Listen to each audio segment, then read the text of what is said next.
I'm just one of them guys. I really don't care. When they talked about the Khabib and Ferguson fight was going to be on Mars, I was super excited because I really thought it was going to happen. So I was willing to go there.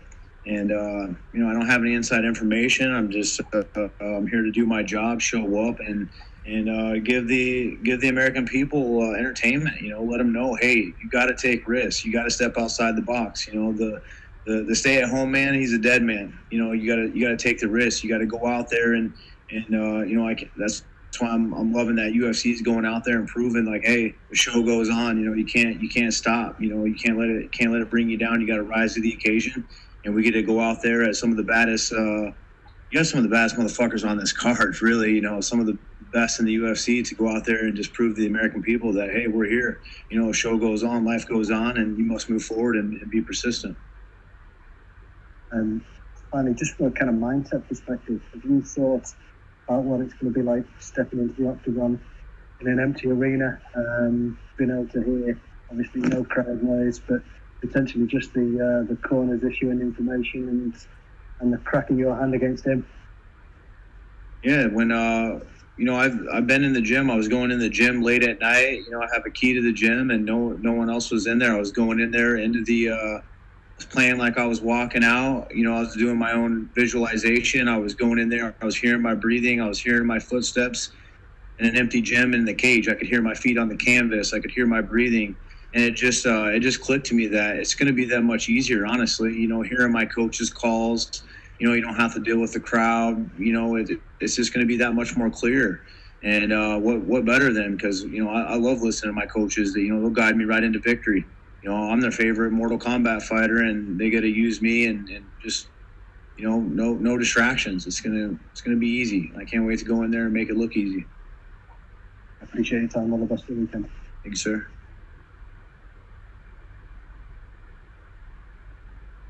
BT Sport, you're next. Caroline, you may speak.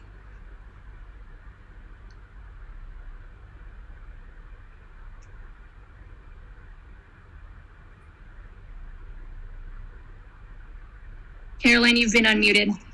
Hi, can you hear me now? Yes. Hi, Jeremy. The first question is just about the fight week. I know you're staying in an Airbnb with your family. So what's the experience been like so far? And, what's your mindset at right now, just a few days out from the fight? It's gorgeous here in Jacksonville. It's nice and hot. It's beautiful. It just reminds me of San Diego.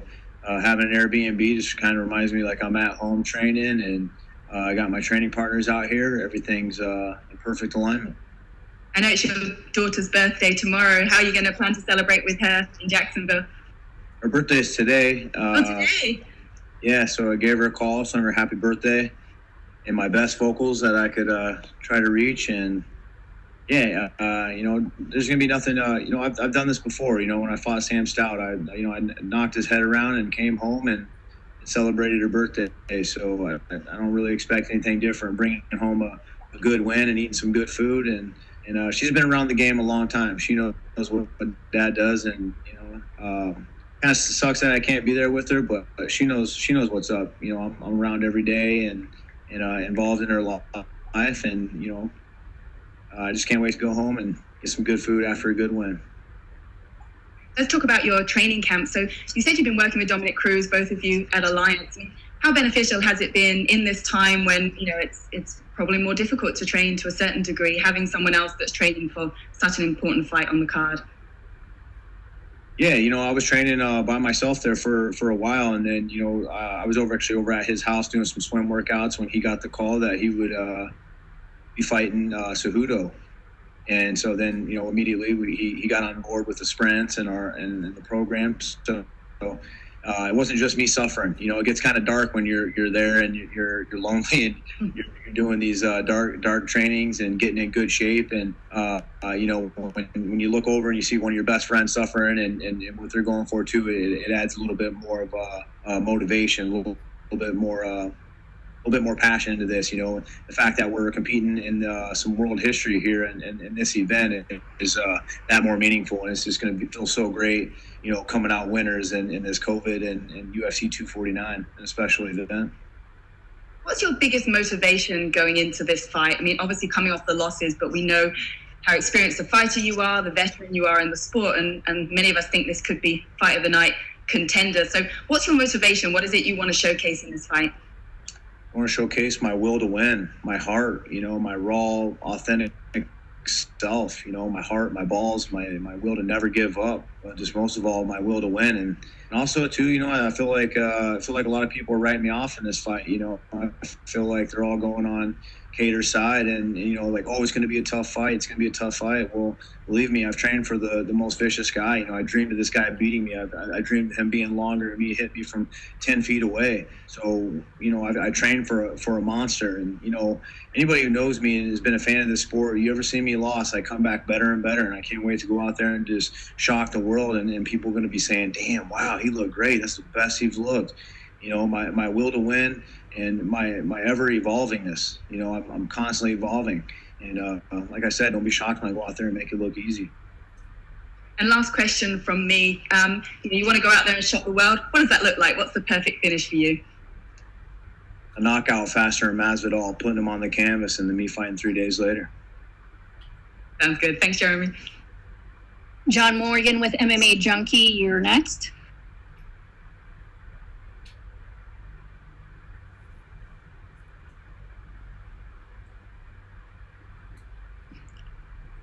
Seems like John's having technical difficulties. Is together, John? Andrew Whitelaw, I have you next. Chairman. Yes, we Before can. that Korean Superboy, a couple of emphatic finishes. Hello? Can you hear me? Yes, sir. A couple of big finishes for you back on your last victories against Josh Emmett and Korean Superboy. You're a fighter who loves to be explosive, get the finish. Given that you've had a few losses behind you, would you take the decision, or is it just as important as ever to be explosive and get that finish? I don't train for decisions. I train to finish. Come watch me train. And come watch me put in work. I don't even win decisions, honestly. You ever watch my fights? I suck at getting the decisions my way. But tell you what, man, I put people in body bags. And last time I was down here in Florida, I did put somebody in a body bag. So that's what I'm looking to do. That's how I fight. That's how I train. That's how I want to win. And that's my raw, authentic self. I'm not trying to be something that I'm not. And, these are facts. Look at the highlight tape. It's probably one of the most scariest highlight tapes on the UFC roster. So I have full intentions on just whooping Kattar's ass and putting him on my highlight reel and moving on. You're a veteran of the game. You've been up, you've been down. You're 7th right now in the rankings. How much attention do you pay to the rankings? Do you constantly check them? How much do they matter to you? I don't matter at all. I just I like good opponents, guys that are going to show up and actually want to fight and put on a good show, and makes for a good night for me. Is there a sense that this is significant in terms of maybe more people will be watching this than ever, more fans who don't ordinarily watch MMA? There's not a lot of live sport happening right now. Do you feel an added urge to do something special here? No, I can just be me because I am special. The way that I fight is special. I've been knocking guys out since I've been 16 years old. I've been knocking grown men out at bars since I was, and even before that, I've knocked out grown men. And I'm excited. I had an Instagram post from Shane Victorino and talking about how he's so excited for the UFC and all these celebrities and everybody in the whole world's just been shut down. What better action-packed #1 sporting event than the UFC to come through and bring people out of the hardships? I couldn't think of a better sport. Would you really be watching basketball? Yeah, probably. But is it really that exciting? No. Is like the football or tennis that's going? No. UFC, and we got the best goddamn boss. Dana White is just fucking persistent, just an animal. He's one of us when it comes to the fighting. He has that fighting spirit. He's busted his ass to bring the American people raw entertainment. This is what they want. Show goes on.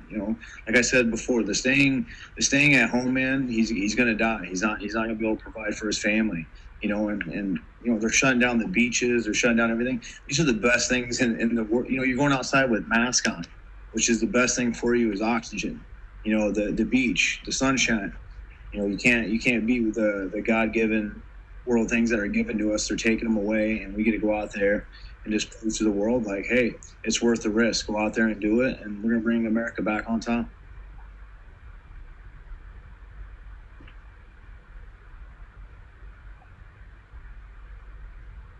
Thanks, Andrew.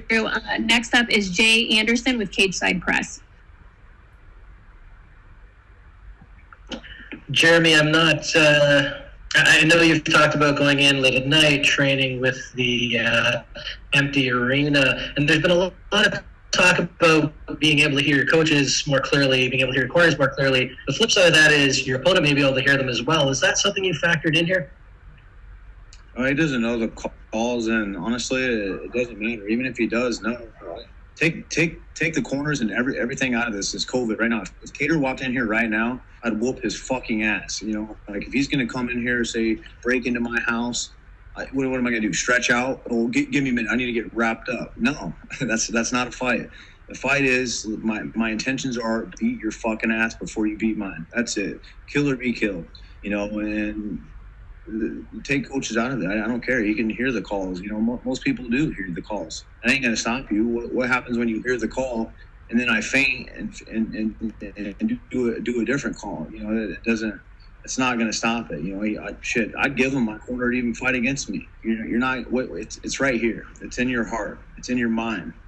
And what I have in my heart and in my mind is my will to win and my precision to just go forward and do anything at all costs and just dominate Calvin Kattar. You've been with the UFC since you were pretty much 21 years old. Is this, you know, the pretty much craziest fight week experience you've had, all things considered? Not so much in like the fight camps. It's kind of been a little bit, you know, like where I've kind of gone in and trained like, you know, empty and done all that. But I do that anyway. I train alone a lot of the times, you know, like my coach always telling me to pull off the reins, but then I go out and I do my own thing. You know, I just, I can't sit at home. You sit at home, you die, you start thinking of crazy stuff. And instead of sitting there thinking, I'd rather go out there and take action and do. During this fight week, it's been normal at my Airbnb, but like this, you know, with the camera in front of me and I'm on a virtual interview and getting a swab test in my nose, that's a little bit different, but it makes it for that much more exciting. I've been here so many fucking times that this is a little bit different. This is kind of like that new feeling again, you know, and I get these new experiences, so it's kind of fun and exciting to me. And as far as I'm concerned, everybody seems happy that they're just, you know, being able to be here, do their job, and they get some entertainment. So I'm excited to be here. It's fun, it's new, and I'm blessed. I'm blessed to be here. This is I'm glad I'm on this event. Thank you.